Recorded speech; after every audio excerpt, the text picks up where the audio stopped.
Here you are, Hytham. The last of the Order's sigils. You will find King Alfred's among them. King Alfred? Did our poor fellow soldier lead you to his hiding place? He did, for they were one and the same. Our poor fellow soldier of Christ was the Grand Magister of the Order of the Ancients. He turned on his own order. Fascinating. Not turned so much as trampled. His devotion to Christ and what he calls a universal order set him against them from the start. With all sincerity, he loathed the title and the duty he had inherited, and wished them destroyed. Wonderful. With his abdication, the last stronghold of the Order has been dismantled. All that remain are scraps here and there. And you, Eivor. Now that you have seen our enemy, and you understand our cause, I wonder if you would join us. Become a Hidden One. Was this your ultimate goal, Hytham? A trial by fire? It is a kind offer, but I do not believe we fight for quite the same cause. Your creed demands that you keep your triumphs hidden. I prefer my glory to be in plain view for all to see. If I taught you our creed, if you spent time with it, it could open your mind to another view. Another view is always welcome. But to live without celebrating one's glory and honor and achievements is not a life for me. But know this. I would give my life in a moment for those I love and who love me in return. All here. Including you, my friend. I understand you well, Eivor. Very well indeed.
Eivor, good to see you.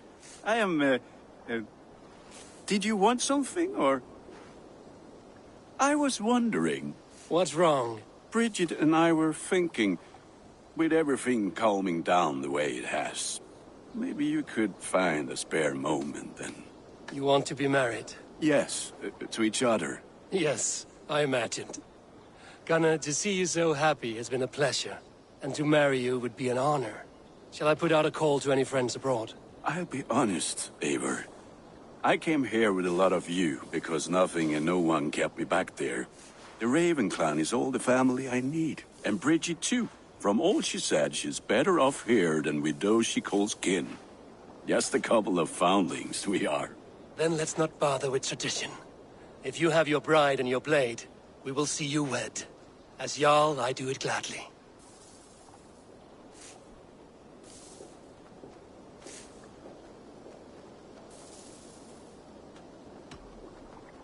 About you and Bridget. When do you wish to be wed?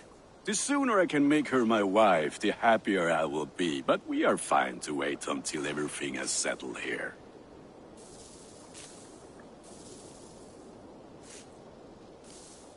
Enough waiting. Cool your forge and cover your anvil. Let's get you married. Wonderful. Shall we gather everyone? Gather your wife and your courage. I will bring the people together.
I am honored to stand before you, Gunnar, Bridget, on this bountiful day.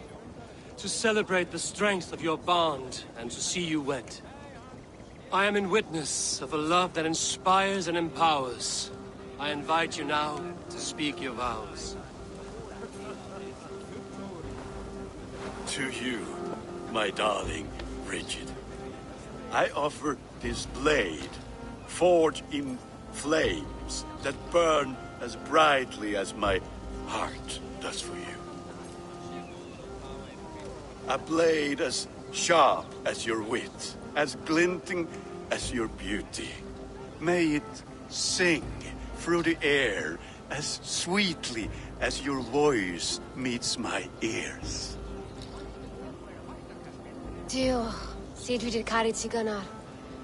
Dwi'n efo am lwcus bod fi 'di dod o hyd o ti yng nghariad. And I, I give you my sword and my promise that I will stand at your side forever. Hyd fi 'di breuddwydio am ffiwtio'n hun, a di sôn tawolwch yn hope a premonition. Ond dim mount o sgraen a foresight paratoi fi a sweeping adventure meeting ti. Ti yw'r enaid fel dim arall, a dyn as strong a bwrdd ti ci, ac fel as I ffies, mae'r calon yn hedfan dyr y ti. Such poetry, oh dear. You make me cry, my love. Let us hedfan efo'n gilydd, tra bywyd and beyond. I offer you this ring, and take yours in kind. I will wear it with pride and honor, warmed by the love of so perfect a lady. And I gwisgo fe fel calon, adoration a ffydd am byth. This is the greatest day of my life. Embrace me, my love.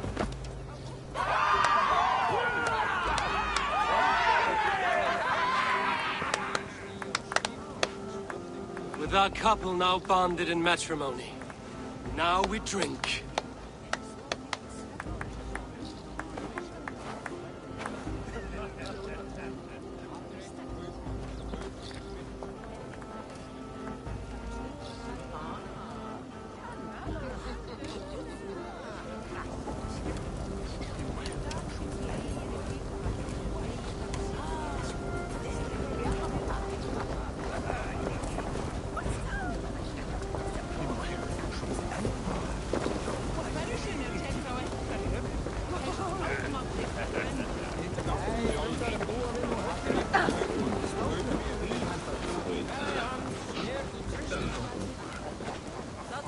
Volker, I want to thank you for all you've done for me. My visions have lessened of late, and well, I find it hard to explain how different I feel. Grounded, unified, at peace.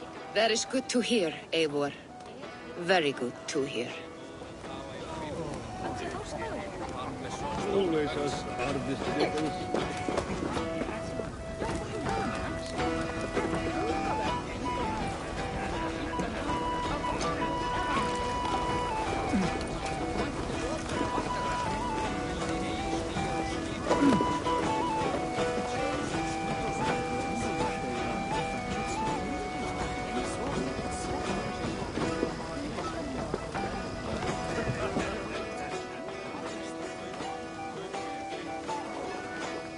Alvis, I'm surprised you did not serenade the bride and groom with a verse or two. Oh, I wished to, I did. But all that came to me were insults and jibes. Another time, I think.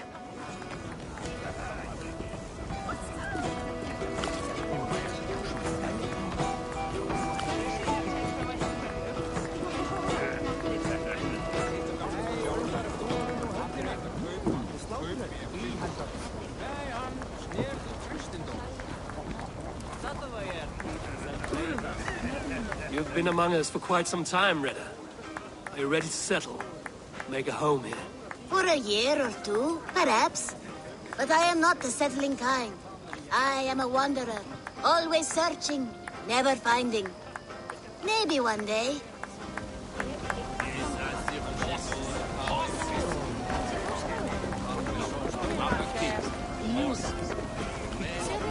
How are the marriage customs in your country, Hytham?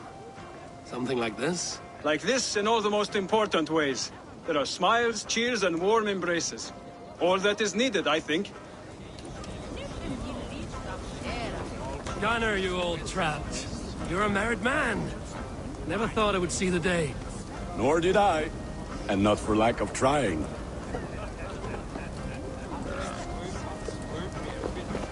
Richard, I gift you a formal welcome to our clan and our family. You are a fine addition to Gunnar's life, and to ours. Diolch, Evior. I couldn't be more happy to bo ma. Hope you now ti well in a case misho the years. Yes, of course. As I say, it is wonderful to have you.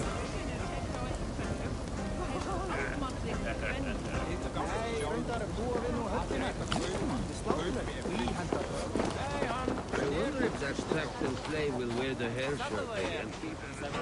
Randvi, saw you looking a little lonely. Thought I might come and join you. How nice. Are you enjoying yourself? I am. I never thought I would see gruff old Gunnar so enraptured by a woman. Enraptured by anything, for that matter. He's a hard one to read, but I am pleased for him, and for this day of rest and respite. After everything, a few days of feasting will do the people some good. They need this. They do. Will you walk with me? Anywhere. Lead on. Something has been on my mind for some time.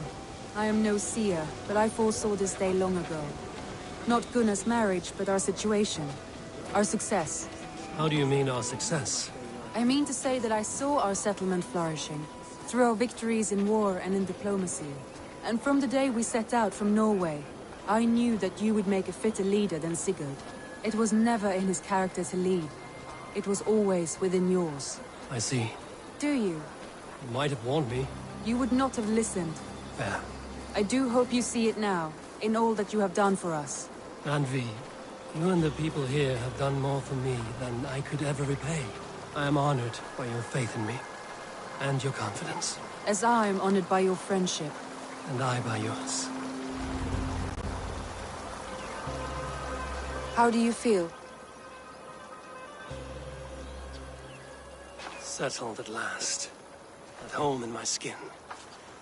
With nothing urgent pushing me forward. A strange feeling.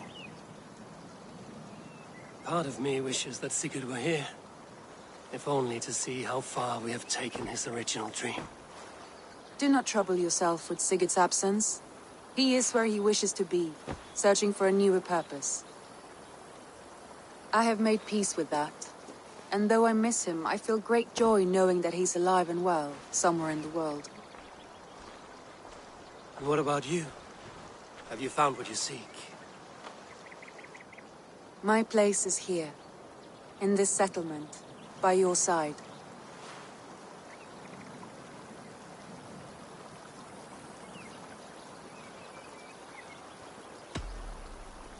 I want to say, Randvi, I love you, and I have for some time. I did not pursue it, not wanting to betray my brother's trust. That does not mean I did not desire it. Does that surprise you?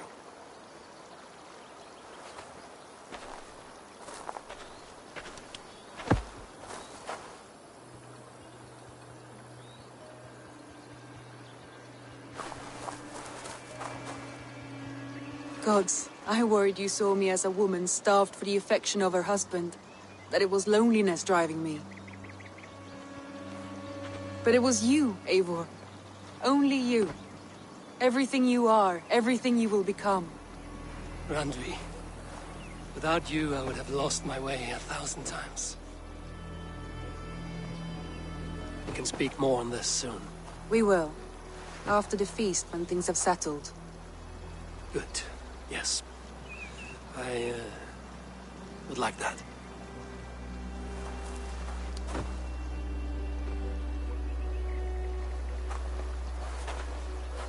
Shall we find our way back to the wedding?